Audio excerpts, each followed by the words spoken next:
How do ordinary denim jeans get that rugged, vintage acid-washed look? The secret is a fascinating finishing process called thermopol acid wash. First, the garments are weighed. This helps technicians calculate the correct amount of chemicals, water, and washing materials for the batch.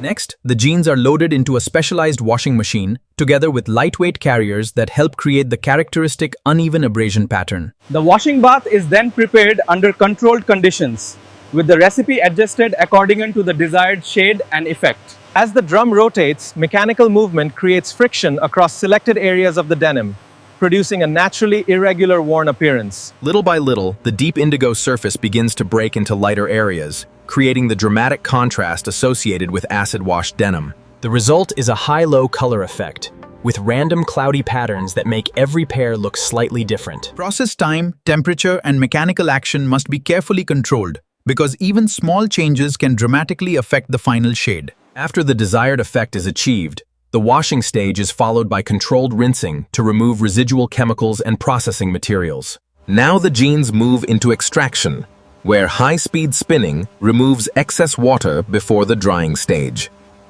The jeans are then tumble-dried to develop the final handle, softness, and appearance of the finished fabric. Once dry, the transformation becomes obvious. Deep indigo has turned into a distinctive vintage surface filled with highlights and faded textures. Quality inspectors now check shade consistency, garment measurements, seams, and the overall wash effect. After finishing an inspection, the jeans are ready for the next stage: pressing, packing, and eventually, the retail floor. From dark denim to a unique vintage finish, thermopol acid washing combines controlled chemistry, mechanical action, and skilled finishing to create the look.